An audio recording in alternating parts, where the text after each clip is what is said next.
here really to introduce somebody who I think will be the kind of person that will show up in Time Magazine's 100 Most Important Thinkers. That is the level of presentation tonight. And if you disagree with me afterwards, I want you to come and find me and tell me. But Joe Minicozzi is exceptional, and he's going to help us look at our city in a way we've never seen it before. He's done this in many cities across the country, this kind of analysis. And his background is both public sector, private sector, is an architect, a zoning plan administrator, a developer, executive director of a downtown Main Street. His experience personally is across the board, but what's exceptional is the way that he helps us look at cities, how and where value is created, where we're getting our money, how we're spending our money. And so I do think this is going to be one of the best presentations you will have seen in quite a long time. And then for us in Albuquerque, it's going to be, I think, fundamental. We're at a point where we've got a mayoral election coming up, we've got a governorship, a lot of changes happening, a lot of folks working on redevelopment. The data and the information that you can see, I think, has profound implications. So I'd like to introduce to you Joe Minicozzi.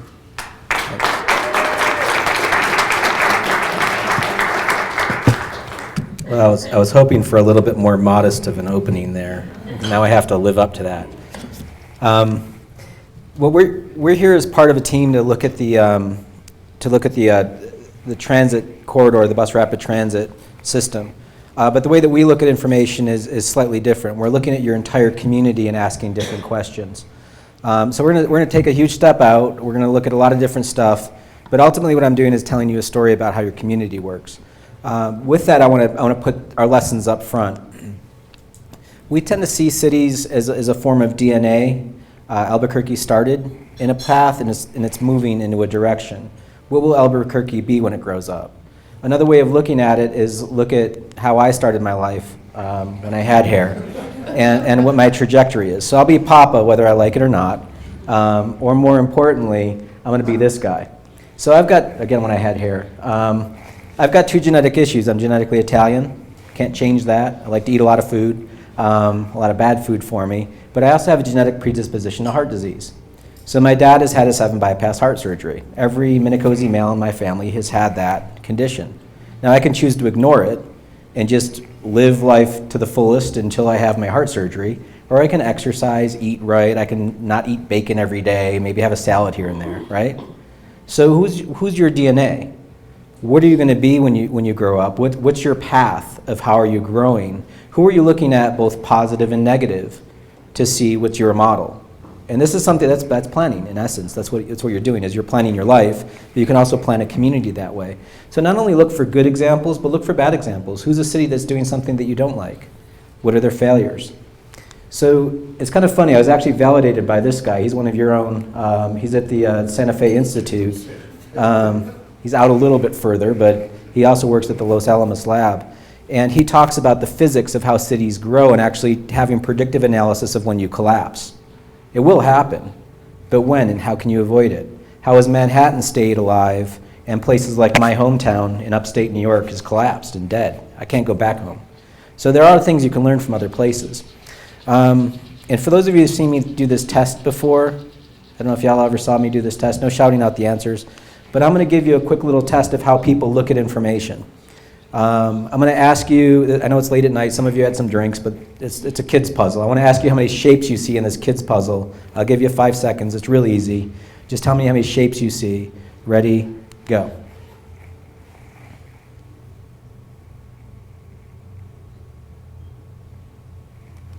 All right, how many shapes? 16. 20. 7. 5. 20 is the highest, 5 is the lowest. Anybody want to go higher than 20? Got 10 over here. How many kids were on the school bus? 42. Nope. What time was it on the clock? So y'all didn't see any of that because I didn't ask you the question. You know, what we find ourselves, what we see with cities is that people are asking the wrong questions about what cities are. They're not asking deeper questions about how they function financially, from a planning perspective, a quality of life perspective. We ask questions by basically how people frame it for us without looking at the data that's there. Daniel Kahneman's a Nobel Prize-winning behavioral economist who wrote a book called Thinking Fast and Slow. He talks about this and how our brains work and how we're wired as hairless apes.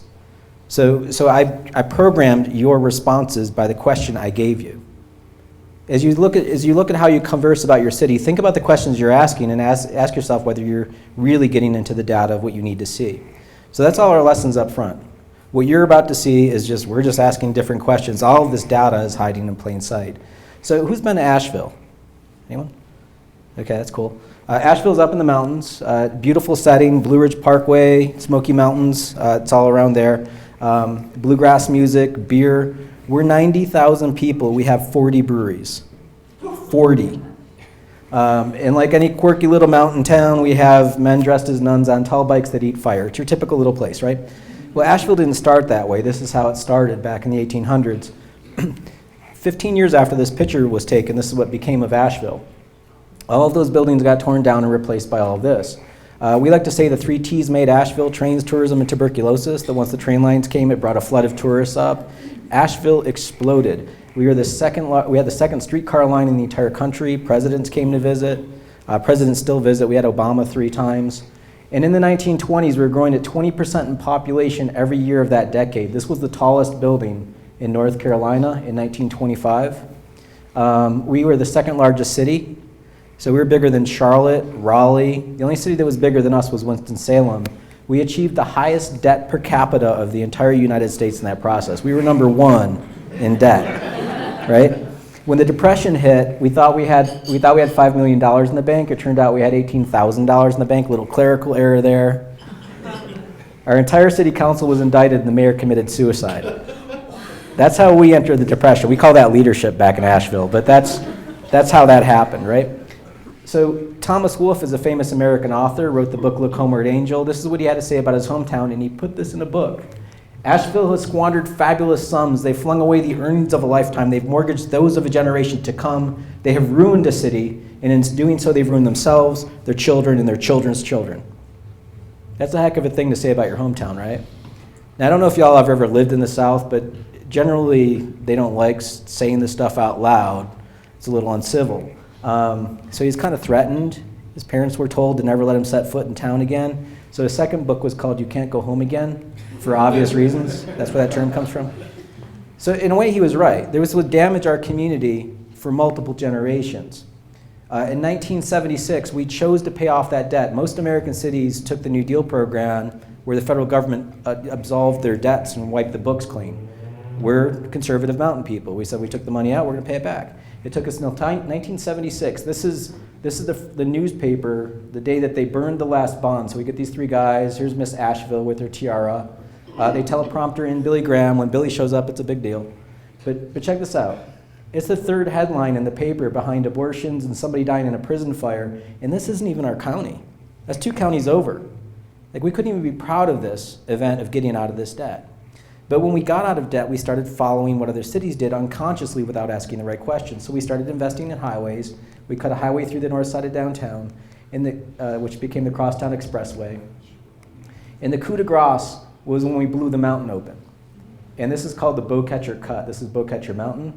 Incidentally, the community fought DOT because they wanted to do a tunnel. DOT didn't understand how to do a tunnel, even though some lost civilization of humanoids left us a tunnel right here through the mountain. Apparently that's too far of a distance to learn. But on the other side of the cut, the mall happened and our downtown died. These are shots of Asheville from not too long ago. Just boarded up buildings, just sitting there. This is a 1996 Chevy Celebrity. Why don't y'all, your developers, why don't y'all move into Asheville and put your elbow grease behind this thing? It's ready for you, right? So like a Greek choir, anytime somebody tried to fix downtown, we'd hear from people that's not who we are. We're mountain people, we're rural. We're not city people, we're not Savannah, we're not New Orleans. That's not who Asheville is. Well, a lot of people fought against that. So our company was started by essentially this guy here. Julian Price put his own money into a real estate development company, inherited a bunch of money, and put $15 million into a real estate development company to do catalytic products in the downtown. 75% of that money we used to fix buildings, and put housing downtown, and we reserved 25% to seed businesses. So the first vegetarian restaurant, banks wouldn't give them money because they looked at one look at the menu and they're like, where's your pork? This is a pork state. And they're like, we're vegetarians. They're like, that'll never work. Well, Julian was a vegetarian. We invested in them. We got them up and running. They bought us out, which is great. We've launched a business. Asheville is now one of the top 10 vegetarian cities in the entire country. And again, it's about having that vision, about understanding who you are, asking a different question. We knew these people were here that wanted vegetables and vegetarian food. It was not a huge surprise to us. This is one of our buildings before and after. And again, it's just housing, a bookstore.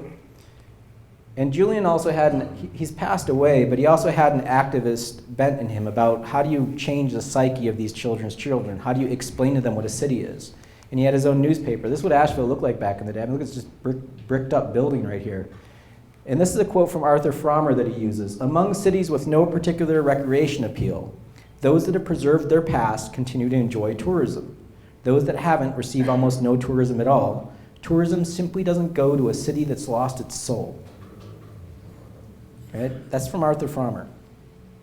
And he's just trying to say, have some pride in your place. You know, have some soul about this place. Incidentally, 15 years after he published this, Frommer's magazine would list us as the number 5 place in the country to visit. 2 years ago, we got listed number 1. We're 90,000 people. We have 10 million tourists a year that come through my town. That's why we have all these breweries. I've got 75 restaurants downtown. It's kind of awesome to live there. You know, we can't eat at all 17 sushi joints in the city. Thank you all for coming to visit, you know. But as we're talking about this, as we're talking about a city, we found ourselves having these conversations with our elected officials, our planners, about understanding the data. Why are we doing this in our community? Why do we want to see other developers and other community members investing as well? So if we could just talk about the data, we can change how we're looking at the city. So this is the value of my downtown in 1991. So you saw those boarded up buildings. So we're a $15 million investor inside a $100 million asset. That's the value of the downtown.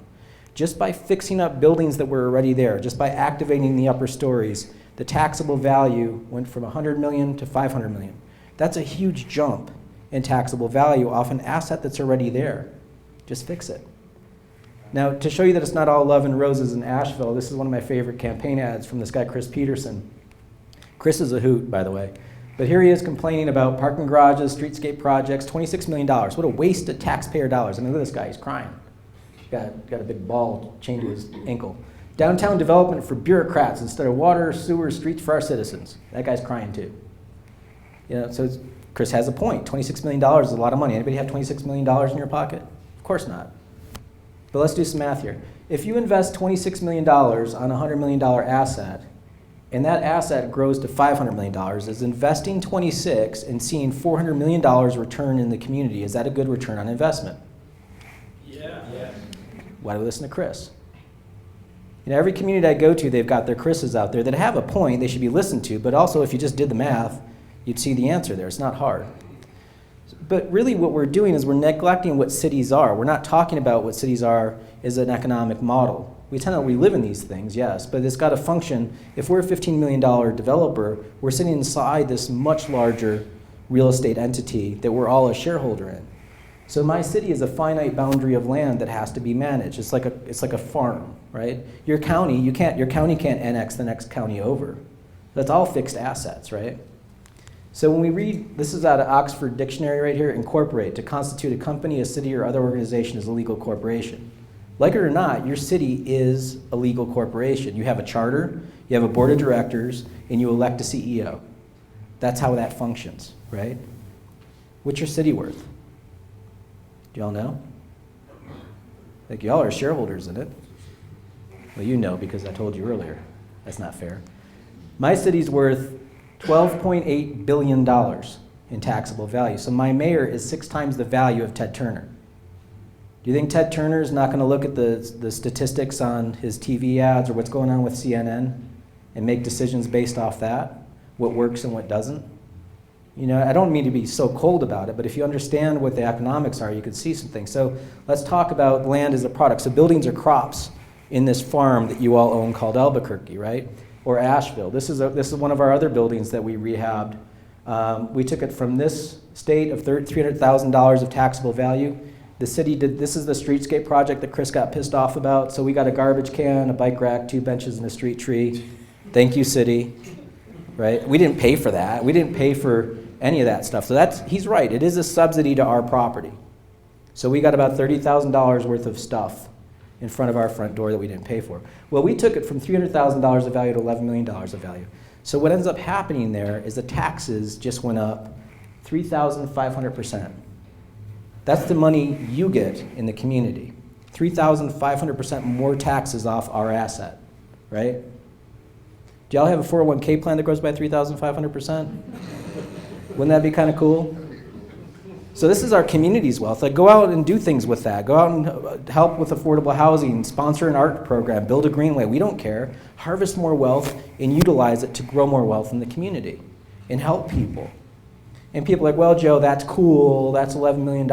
We got this Walmart over here at $20 million. That Walmart pays $200,000 in property taxes. That's a big deal. Okay, fair enough. Here's my house, by the way. These are my dogs. My dogs think they're lions.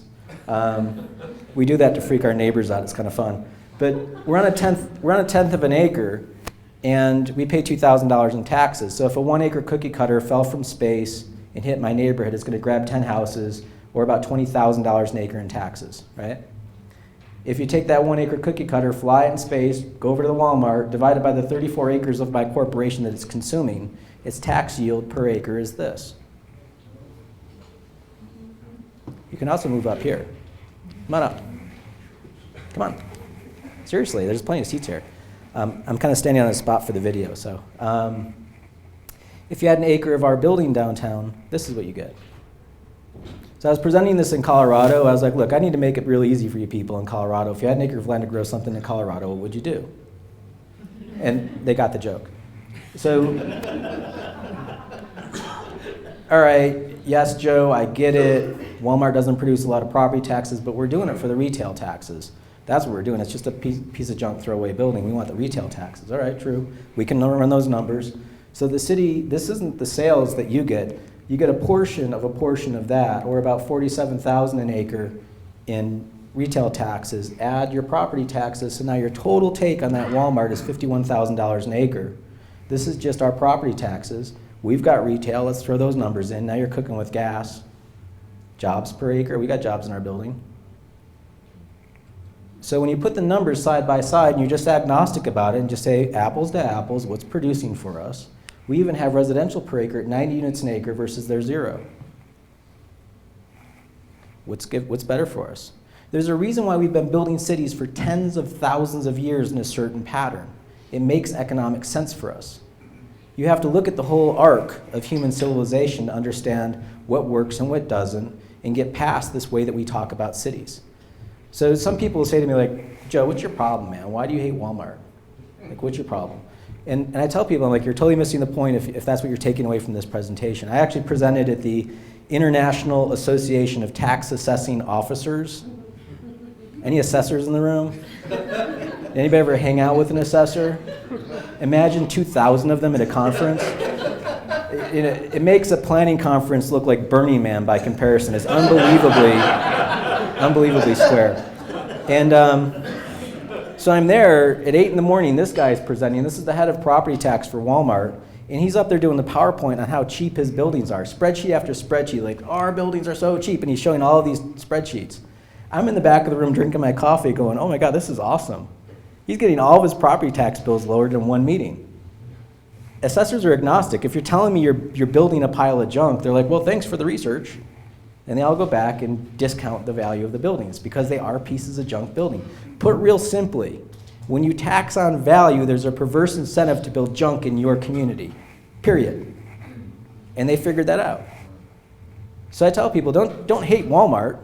Walmart's actually smart. They figured out how to abuse your tax system. And I asked him, I went up to the microphone, I said, okay, Mr. Truck, 'cause as an architect, my heart was collapsing because I'm like, wow, this is really depressing. And I said to him, I said, Mr. Terrell, what's the useful life of one of your buildings? And he immediately shot back 15 years. Well, we start that building as a depreciation cycle to get it down to 15 years depreciable life, maybe 20, but we want to get out of that building into a new one so we can start the depreciation cycle again and maximize that. So I just want y'all to realize, that when one of these things shows up, it has the useful life of a house cat. And that's it. That's the investment in your corporation. So, all right, that's the city side.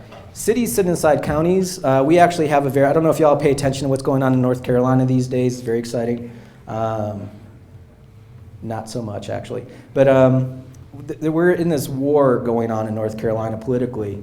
And it actually started in Asheville about a decade ago. One of our state legislators called us a cesspool of sin. And we're like, really? And so, we do the polite thing. We send a reporter to go ask him if he really meant it. And his second comment was, well, I don't mean the good people of Buncombe County. It's just that downtown part where the freaks and weirdos are. That's the cesspool. And we're like, all right. We made T-shirts that say, welcome to the cesspool. We threw a cesspool party, and everybody wore flip-flops and danced around and drank beer. What can you do? But we have 2 voters out in the county for every 1 voter in the city. So they dominate our politics. So we like to show them is here's the average county resident and what they pay in county taxes to the county and what somebody in the city does. So rather than hate on us, how about sending us a thank you card? Because we actually are better producers of county taxes than somebody out in the county. We're all in this together. Just say thank you. Now here's the mall. This is what the mall produces. So you'd see why a county official would do the mall versus residential. And it's true, commercial property produces more wealth than residential. But let's not stop there. Here's downtown. This is our building producing $250,000 an acre of county taxes versus the mall down here at $8,000. So we see what's good for downtown is great for the city, but unbelievable for the county. There's no kids in that building, so there's no one going to school. When these people call the police, the sheriff doesn't show up. So they're getting that benefit of all of that revenue to help our county, and that's cool. That's how the cash flow is. If you haven't figured this out by now, I'm not doing complex, scary math. This is 5th grade division. It's productivity. When we talk about cars, we don't talk about cars on a miles per tank basis, do we? If we did, we'd all be driving Ford F-150s at 650 miles per tank. You'd laugh at me. You're like, Joe, come on now, that's city. All the tanks are different sizes. We say miles per gallon because gas is the least common denominator of this. We say miles per gallon, the numbers change. And we should all be driving BMW Acetas at 70 miles per gallon. I'm being cute here with this little car. It's very dangerous, though.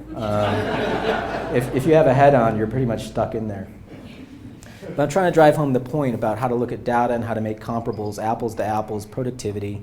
We've done this all across the country, many different states, and it's real simple. For every $1 of county taxes somebody's paying to the county out in single family, somebody in the city's paying about $5 to that same county. Here's the Walmart, here's the mall. This is a two-story building. As soon as you get to a 2-story building, this could be any little main street in Driggs, Idaho, or downtown Durham, North Carolina. As soon as you start stacking stories, you're stacking your wealth. And it's real simple. Every story is paying taxes, right? Well, if you can see this data, if I can show you data inside your head, if I could just use technology to map your brain and I can show you what your creative thought process is doing versus your brainstem. We have technology to do this. Can we do the same thing with cities? Can I take the city and move the city out of the way and map things? So this is kind of a little dark, but we can map infrastructure. We can map buildings that are built on infrastructure. I can map the ologies, hydrology, geology. So what we do that's different from most folks is we split nature and the man-made, and we map your economics. Can I show you what's going on as a cash flow for your entire county? So back to Asheville. Here's my entire county. This is part of the Blue Ridge Parkway that comes through town. This is a big federal park. This is Mount Mitchell. This is another park down here, part of Pisgah. So it's non-taxable. We zeroed out. It's gray, not paying taxes. So just to be cold, not paying taxes, I don't care about it. Gives me no money, right? We have low value in green. Hot is high value. So this is the Biltmore estate. That's America's largest house. Vanderbilt fortune. When Bill Cecil shows up at one of our council meetings, he's the heir to the Vanderbilt fortune. We all genuflect and thank him for his time because it's a $100 million house, right? Well, it's really not fair because he's got a house that's 150,000 square feet and his parcel of land is 2,000 acres. He's got the biggest gas tank. Of course it's going to be worth the most. So rather than saying total value, let's go value per acre so it's apples to apples. Here the map changes and here it is in 3D. Does anybody want to guess where downtown Asheville might possibly be? Boom, right? So now I can show my brothers and sisters out in the county, that's cool that you live out here, And you know what your tax bill is, but look what we have to pay in the downtown as part of the whole county system. And if we're seeing this shape in the downtown, look at my little sister over here in Black Mountain. That's 10 miles away. You can see its main street popping up too. The physical form of the urban design will yield itself true in the cash flow of the city. Now we can also see other things, like this is a community of low wealth right here. This is a community of high wealth here, yet this is more productive. That's a fact inside the data. So we were brought in to kind of look at you all. Here's your county as a total value. Again, non-taxable. You have a big kind of horseshoe of non-taxable around your city. Low value, hot is high value. Of course, the large parcels pop up because they're very expensive, very large parcels. But rather than total value, here's value per acre, and here you are in 3D. By the way, that's a 5-story building that's that productive. We'll come back to that in a second. But this is the data of your community. City, total value, a value per acre, your city in 3D. And again, there's that 5-story building. This is the spine that we're going to come to in the presentation about the transit line.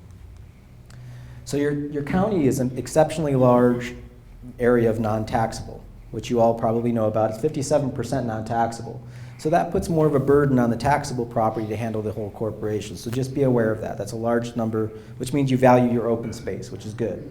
But don't waste that real estate that you have that's taxable. Your city is 42% non-taxable, which is kind of on the high side for cities this size. And then your downtown's about 41% non-taxable. So that's kind of on the high side too, but you have some state buildings, some county buildings in downtown. So just be aware of that and keep that in check. Here's your city as a footprint of the county. Your city is about 14% of the land area of the county, yet it's producing, and this is kind of crazy, 82% of the county's property taxes. That's ridiculously productive. So if you understand productivity units, it's a 1 to 6 ratio of productivity. So imagine if you had a staff of 10 people and one person was producing 60% of the work in the office. How would you feel about that person? You know, so in Buncombe County, they'd slap him in the head and tell him he's not working hard enough or something, but here you have a better conversation with your county. Your city, your downtown is a portion of your city. The downtown's about that much footprint, about this much value, which is a 1 to 5 productivity. Now, as you start adding buildings in your downtown, as you start growing your downtown, you're going to see that productivity enhance. And then your downtown is also a shareholder aspect of the county as well. It pays county property taxes. It barely shows up in the footprint, and this is its productivity. It's a 1 to 27 ratio of productivity. Again, just dividing that into that. That's a big number. So the county, what you see for the downtown, what's good for the downtown is great for the county in this. And the county should partner in growing your downtown as well. If you hover over the model and look into downtown, this is the kind of stuff we look for, these little green patches where it's paying hardly any property taxes. And I was talking with, I was talking with Brian about this. I was like, is this the surface parking lot right here? He's like, yeah. Like, well, I can tell from the model. Right there, boom. So all of these buildings are doing their fair share to carry the tax burden of the downtown, and you have properties that don't pull their fair weight. So just be aware of that. Have a conversation about that. I would consider that an impact. Are they paying the cost of all the infrastructure that you've put in front of them? Now, that's going to cause some political heat because it's property speculation, but you should be honest about this. Is it worth it for you and your policies to allow people to squander your investments? So just going through some examples, here's your Walmart. Your Walmart's on Nob Hill is about $700,000 of value per acre. Out at Carlisle, it's about $760,000. So your average Walmart's pulling about $725,000 per acre. Your Sam's Club's a little bit more at $750,000. A semi-dead strip mall is coming in at $770,000. More productive than a Walmart. I'll keep the Walmart down here as a control subject. Just so everybody's got a Walmart, we always use them as the baseline, basically. Here's your Cottonwood. Big box cluster is pulling about $800,000 an acre of value. The Coronado Mall is about, let's call it $900,000 of value per acre. When you get into Cottonwood Mall, it's about, let's call it close to $1 million of value per acre. At $1 million of value per acre, that's still less productive than this apartment complex out here called Broadstone at 1.8. So housing is actually more productive than your commercial at a property tax standpoint. Is this too nerdy, by the way? Is this cool? You good? This is these townhouses. These things are 2.4 million an acre of value. Now again, remember your mall's $1 million, your Walmart's 700,000. That's 2.4 million. This thing, which is from trained as an architect, I'm just going to go ahead and put this out there. I wouldn't exactly put that on a postcard and say this is cool architecture, but it is what it is, and it's pulling 4.7 million in value per acre. So it's kind of an interesting example. These are really phenomenal. 5.8 million an acre, these townhouses. These guys are 7.8 million an acre. 7 times the potency, it's almost 8 times the potency of your mall, right there. 3-story building. This mixed-use building just around the corner over here is about 5.4 million an acre. This guy on Nob Hill is 9.5 million. Now, when I put this in the slideshow, there were some people that reacted. They're like, "Oh my God, I hate that building." And I was like, "All right, well, that's cool, but don't be punitive at a zoning level and say no more of those buildings because they're dense. Have the conversation about the architecture. Be literate about what the design issues are and make that part of the conversation, but don't solve design issues with zoning. Just be aware of what you need from a density standpoint and raise the level of conversation about design issues." I don't think it's that bad, but whatever. I mean, I've got reactions from people, so there it is. $5 million of value per acre. This little guy here, the 514. This one's 14 million in value per acre. And then this is the big kahuna. This is the most valuable building in the model at 29 million an acre of value. That's the tallest purple spike in your city. And it's 5 stories tall, and it's mostly because of the residential that's in it that's driving the value. So there's also a heritage that you all have that's also giving value. It's cultural value, but it's also rewarding from a financial standpoint. So you have places like this that are still here. It's just they haven't really changed much in 100 years. There's horses right here, right? These buildings are all still with you, producing wealth in your community like this one. This building's literally 100 years old, born in 1917, and it's producing $5.4 million of value per acre. So think about when your great-grandparents left you this building, they essentially left you a nest egg that has produced wealth for 100 years at a high level with just a 2-story building. Now remember what I said about the Walmart. That's going to be gone in 15 years. So do you want to have a value, do you want to have an investment that continue to be recycled in your community? It's not going to be always awesome. It's going to have some bad days, but it can come back because the architecture can handle that. Or this guy. Started as a bank building in 1922, and here it is as a mixed-use building for $14 million of value per acre. This guy that we're in right now is currently 0 on the books, but we think that it's part of a TIF situation, so eventually it'll fall on your books. But again, this is a building that originally started as a Hilton and has come back as this hotel that we're in now. And then why did you knock this one down? I mean, what's up with that? This building made it 50 years and then it got knocked down in 1973. But imagine if it was still here, what its value would be. So even in Old Town, you're seeing these lessons. This is a 2-story building in Old Town at $2 million of value per acre right there, born in 1920. And this is kind of crazy. This building's 1 story, and it's worth $3 million of value per acre right in the same district. So looking at the whole district of Old Town, it's about $1.2 million for the whole neighborhood. So when you compare that cluster of Old Town, 6 acres of it are non-taxable, 14 acres are taxable. So that's a lot of non-taxable land in that little district, and it's still punching well above its weight at 1.2 million. That's very potent. Again, the Walmart is 700,000.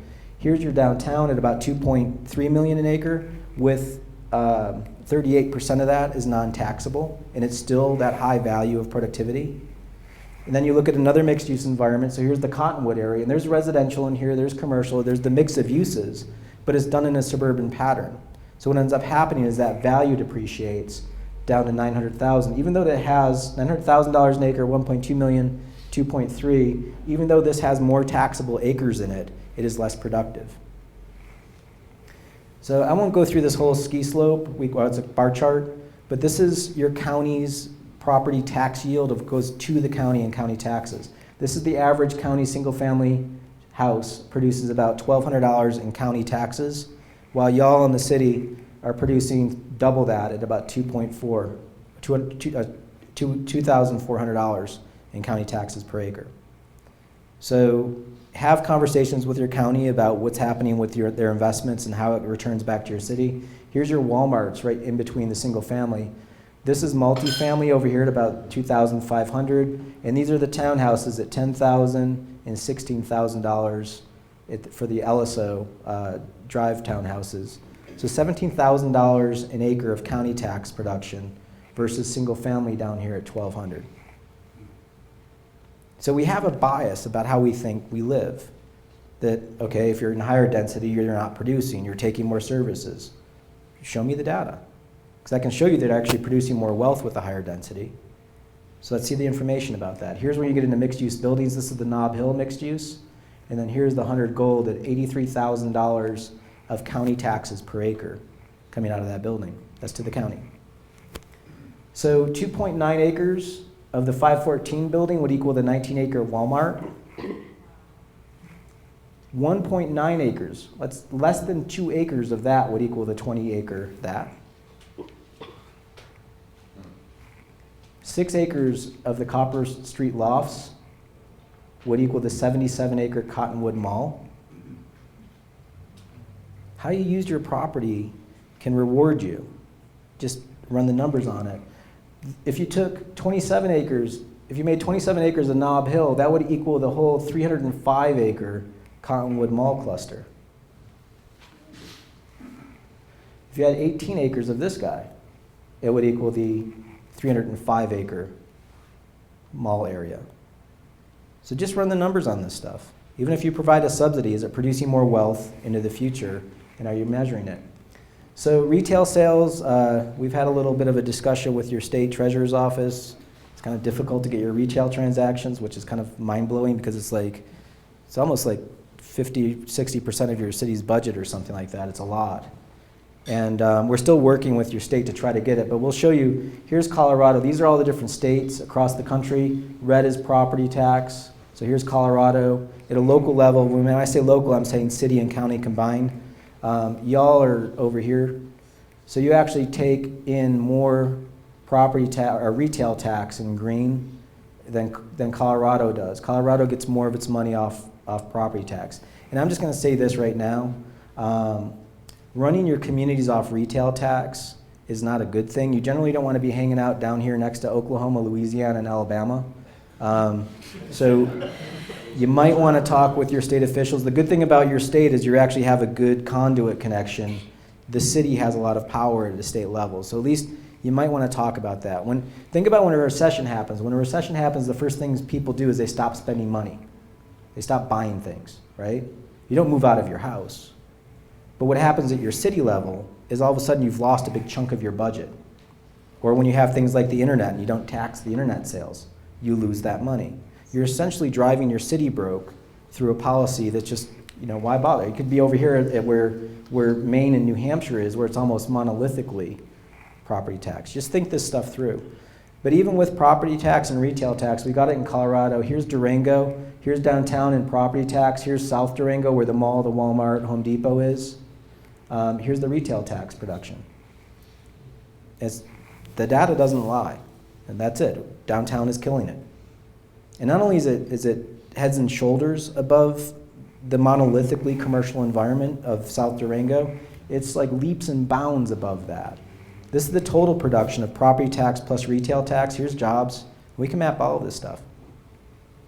So downtown is almost as productive in retail taxes as all of this area. It's almost as productive in county property taxes as all of this area, yet it only takes up 1/3 of the footprint of all of that area. So if it's almost as productive, why don't you focus on doing about 8.3 more acres of downtown? You'll actually catch up to all their tax production. It's that put your investments where you're going to harvest more wealth. And just for fun, they had a couple people that opened their books for us. Tim and Peter shared their books, so we compared one-story retail against their Walmart. Here's the footprint. Here's the county property tax paid by Peter and Tim per acre versus Walmart. Here's the retail sales production by Peter and Tim versus Walmart. And here's the jobs that Peter and Tim support versus Walmart. So let me ask you a question. I've just shown you the data, the facts. Now let's talk subjective. Who do you think's more supportive of stuff down in the city? Who's on the boards and committees? Who's part of the United Way? Who's sponsoring a Little League team? Who's hiring the local attorney? Who's hiring the local accountant? Would it be this side of the ledger or this side of the ledger? So are we running the numbers on this stuff? Are we seeing the potency inside your homegrown businesses? So if we can get the data from your state, it'd be awesome.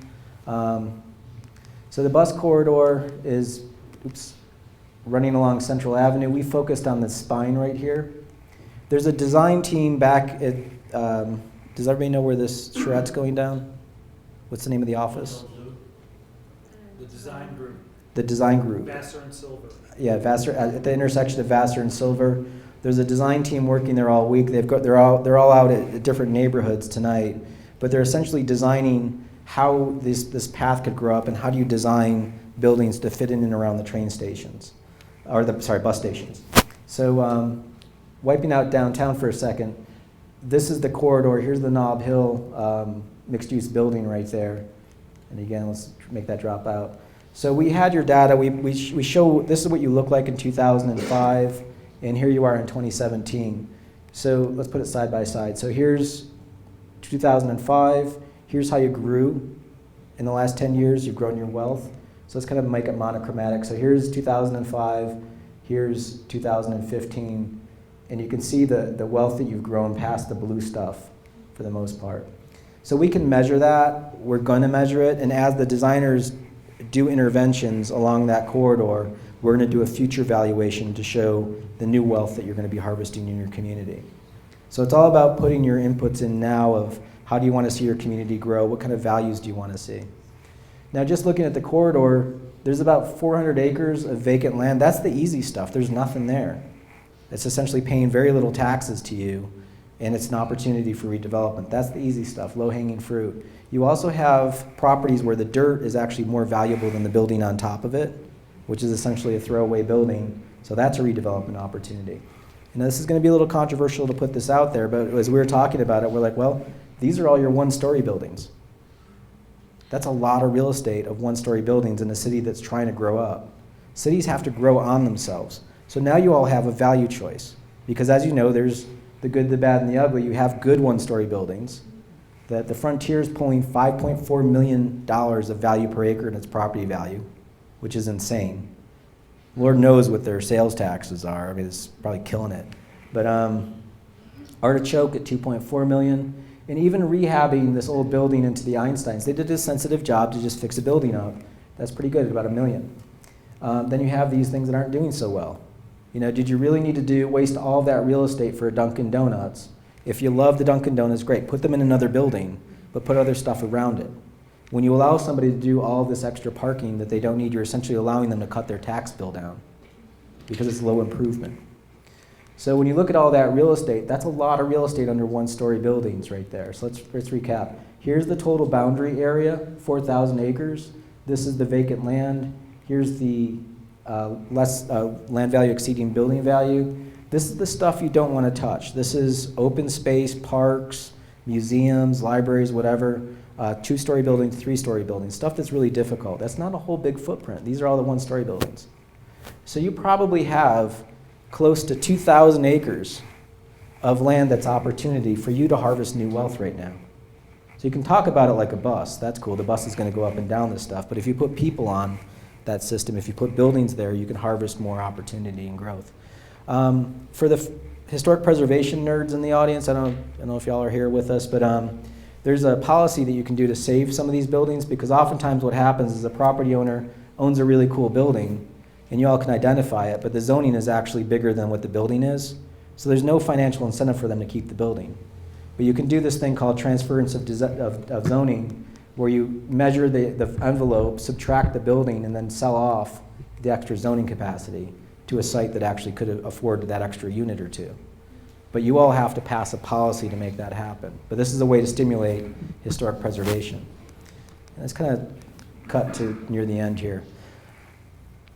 You know, if you're not measuring this stuff, start with things you can put your numbers on that you can figure out. Start there before you get into the subjective stuff. We did a project in Lafayette, Louisiana, and I don't know if y'all know Cajuns people all that well. They're kind of quirky people. But the mayor hired us, and he's like, look, that's great you can do this revenue stuff. I want to see the cost. I want to see the full package because we're going broke. People don't understand how broke we are. He's a business owner. He owns a pet store. His name is Joey Durrell. And so we started doing the numbers, and we dug into their history, and we found out that they got broke once before.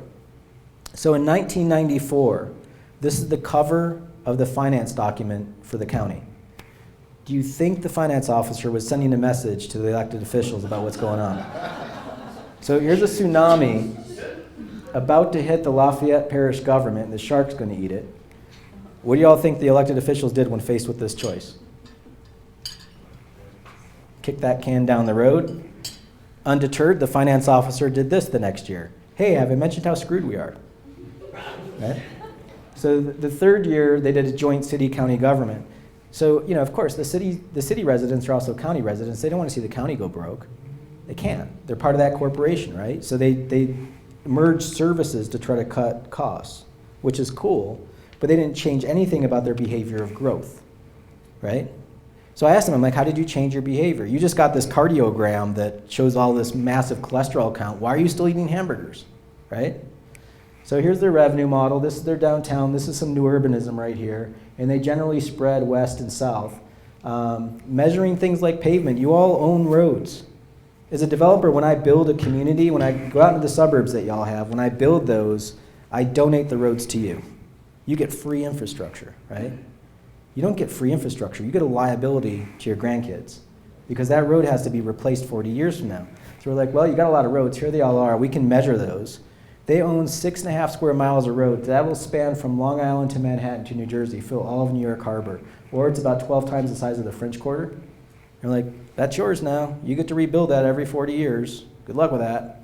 So we presented this stuff, the data. One of the county commissioners got really excited and sort of mad at me. And he wrote this 2-page letter about how I was going to kill his dog and chase his grandmother out of her house. But I love this. It's not where you live. It's what you believe, right? I believe I'm Brad Pitt. Sooner or later, I got to walk by a mirror, right? The public works director responded by saying this: there's no such thing as an infrastructure fairy. So we photoshopped Kevin in on that one. And Kevin's like, by the way, he calls himself the world's greatest public works director. He's awesome. And Kevin's like, could you just run the cash flow analysis for him? I'm like, sure, why not? So this is 1960, this is 2015. They haven't built a new road since 2009 because they're broke. And so here we are. We're in 2015 when we did the project. So when you got that road in 1960, you should have set up a reserve account. So when the developer who owns this building put an air conditioner on the roof, they put a little piece of money away every year in a reserve account to rebuild that air conditioner 20 years from now because it's going to fall or fail. So the roads fail. They don't last forever. So in 2010, this is the cost of that road right here.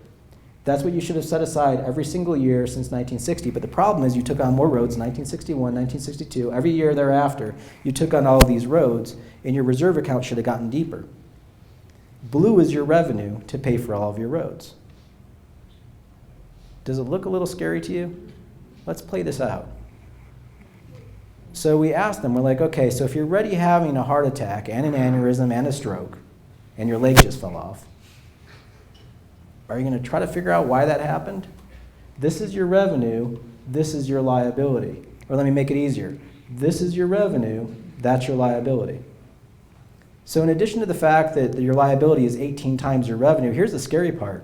Half of the revenue is already committed to debt service on the bonds that they started taking out. They've essentially gone to a crediting agency saying, hey, give me more money. Now, bonding agencies don't care because they write right into the contract. They have first right of refusal on your tax dollars. So what ends up happening is you cut a police officer, you don't pay for an art program, you don't have that money for that greenway anymore. You're broke. You're essentially operantly defaulting on what your promise is to your city and your quality of life. This is really depressing, isn't it?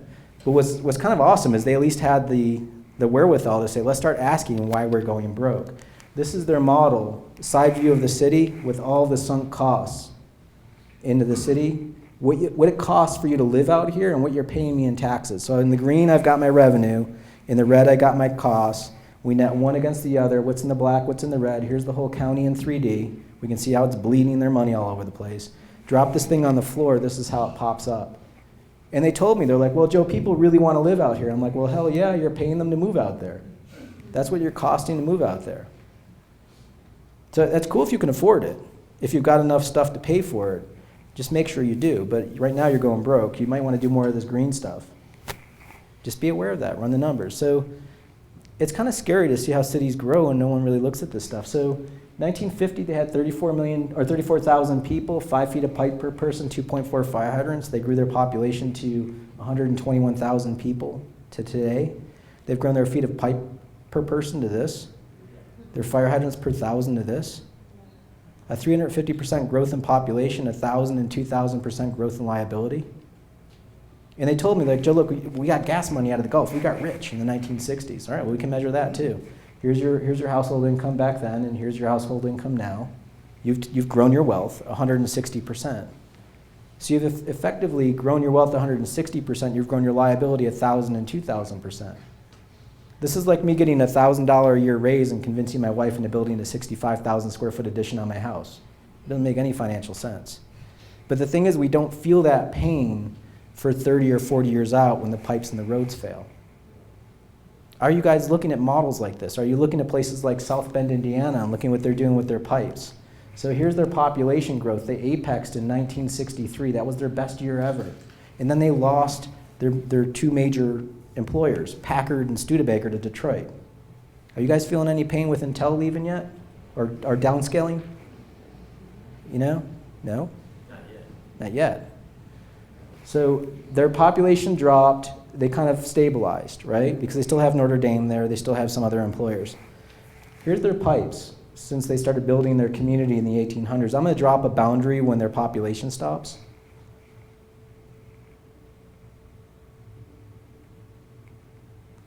Right about there is no more people.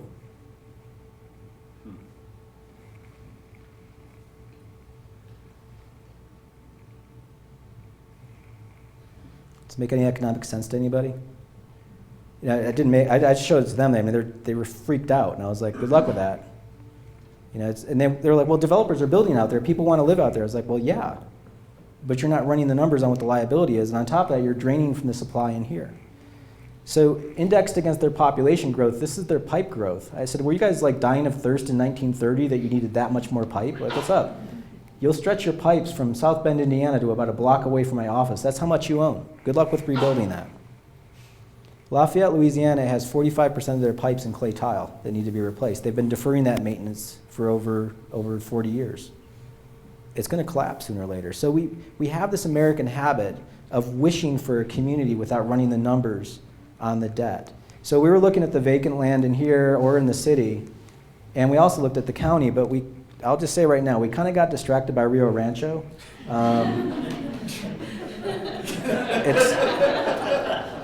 It's kind of mind-blowing. I mean, you all should just take a bus ride out there or something and just let your mind wander. This is called infrastructure. There. That has a cost to it. This does not pay for that, right? I mean, it's all for sale, you know? By the way, JT stood in the middle of the road and took this. This is my favorite picture of Rio Rancho right here. There's just something poetic about this. And if you squint, you'll see that there's actually housing out there, here and here. You know, there's stuff out there. Eventually, all of that will be filled, and it won't pay the revenue to pay for the infrastructure that's out there. So we looked at Albuquerque. Here's Rio Rancho. You got a lot of vacant land inside Albuquerque. So when you say you're out of land, you're really not. There's still land there. It's just not for sale. And there's a ton of land available in Rio Rancho. And then when you add the county into it, so y'all are members of this county, right? And what's up with adding a whole, 12,000 acres of new development out here when you've got all of this? Have an adult conversation about this stuff. I mean, really, run the numbers and see if you can afford this. I just want you to realize these are all policies and decisions that happen right in front of you, and you have to look at the numbers. There's weird stuff that goes on, too. And I'm going to close with one example and then wrap this up, but we are wired to behave certain ways, and it's not rational. If anybody wants a good book to read, Predictably Irrational by Daniel Earley is one of my favorites, about how we behave as hairless apes and make oddball decisions that make no economic sense. But this is Cheyenne, Wyoming. So we'll go into the data and remove the buildings and throw the buildings away and just look at the dirt value per acre. So it's 8 o'clock in the morning, I'm in Cheyenne, Wyoming, I'm presenting to the community. Hey, this is a little weird. You expect the world to look like this. Everybody in this neighborhood, and this is just dirt, there's no buildings here. Everybody in this neighborhood has the same dirt value per acre at $15,000 here. And so I was presenting, I was like, what's going on here where this is $15,000 an acre, and right when you cross the street it jumps up to $35,000. How in the same zoning category can land double in value by crossing the street? And the tax assessor was sitting in the front row and she raises her hand and she's like, you don't understand. I was like, try me, what am I missing? She goes, well, they've got more land. The more land you have, the lower the value. The mayor just about spat coffee out of his nose. He was laughing so hard. And I'm like, really? You have a limited supply. You have a limited community. There's a boundary of land that you have that's your city. And I get a discount if I buy more of it? That's awesome. Like, give me any other static commodity where I can get a bigger item of it and I get a discount on it. Does that work for diamonds or gold? Can I do that?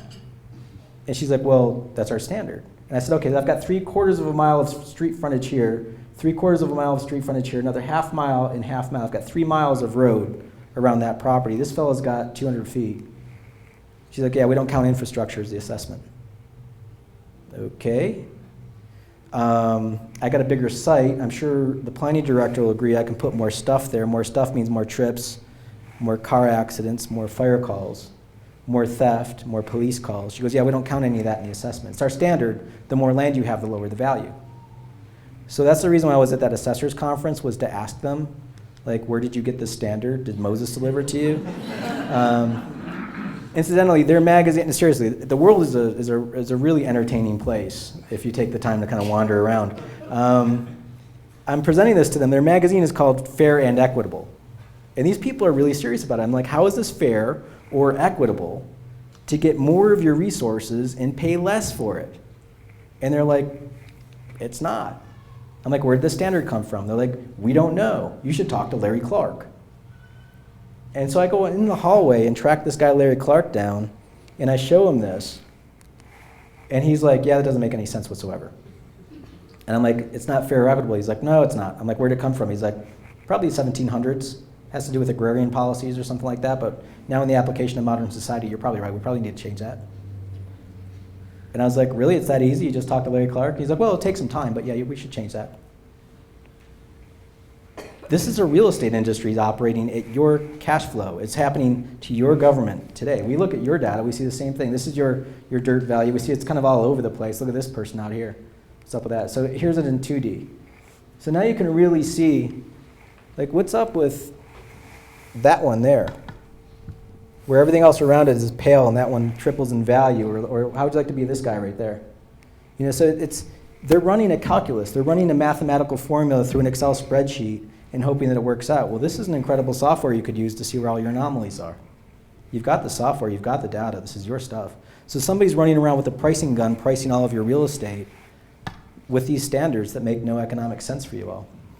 So just be aware, these aren't invisible market forces that are making your real estate world behave this way. There are policies that are fraught with design decisions baked into them that are subsidies. So Normandy, you were taxed on your building footprint.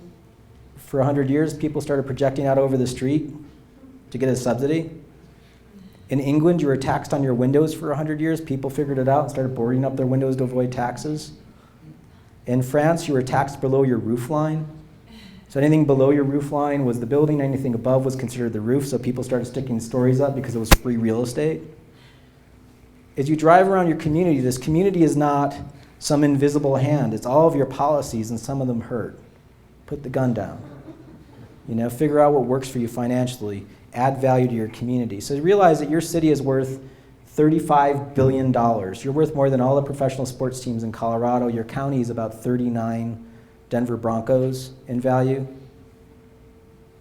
Do the Broncos not look at statistics or data? Do they not look at income and to see what's happening, to see whether there's value being created? The owner, what's his name? Patrick Dennis can probably tell you Von Miller's towel bill. I can tell you the cups in our nightclub cost 5 cents a pop. Why do we know that? It's got a cash flow. So just do the math on your community. Thank you.